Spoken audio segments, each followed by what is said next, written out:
It's the 21st of February, and before we get into what's going on now, I want to look at Friday's chart, where silver closed at 32 and a half. Now, I want to focus on the trend line. When I put this one in, it was 2 weekends ago, and so that was before the 7th of February, somewhere in around here. And right after I put it in, it broke the trend line to the upside here, and it found support on really two different occasions. And if we look at this chart now, we can adjust the trend line by that's not a straight line, by connecting, and that's a big line, but really a trend line, something like this in that area. So you know what? That's what I did. And I drew this in this weekend, and it took one day to get above it. Now, SLV didn't trade today, so I don't have any SLV data.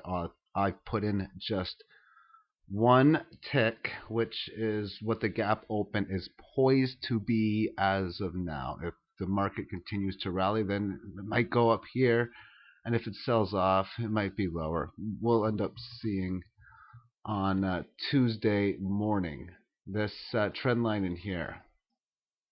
We might see that very soon. That was the one that I was using in the fall of 2010.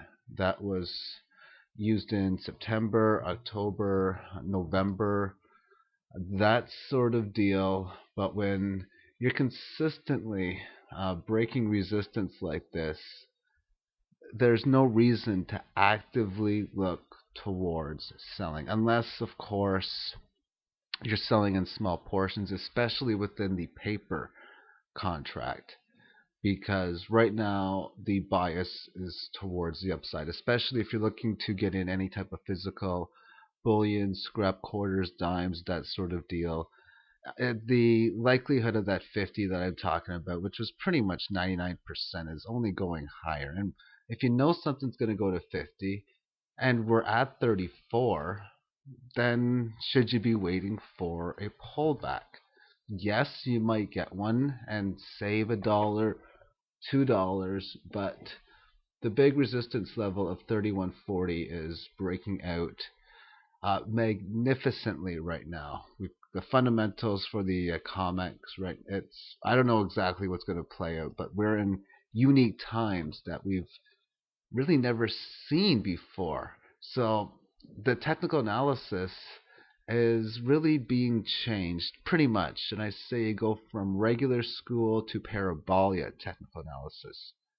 And I've been waiting for this for quite some time. It's really still hasn't seen much. And I talk about parabolia as in 10, 15% days, 70, 80% weeks, months, that sort of deal. We really haven't seen that as of yet. Will this be a start to it? I don't know yet, but very not likely. It might be likely. I don't know, but very possibly could be the start of it. Let's move on to some different charts. This is the daily chart. Like I said, talking about resistance being taken down. If we draw a resistance line up towards here, that's a breakout, which happened today or Monday today. So that's very very bullish to see. And now the next significant trend line is I think you connect these two tops in here. That's the next one I'd be looking for. We're breaking right now every single level of resistance that has pretty much came our way right now.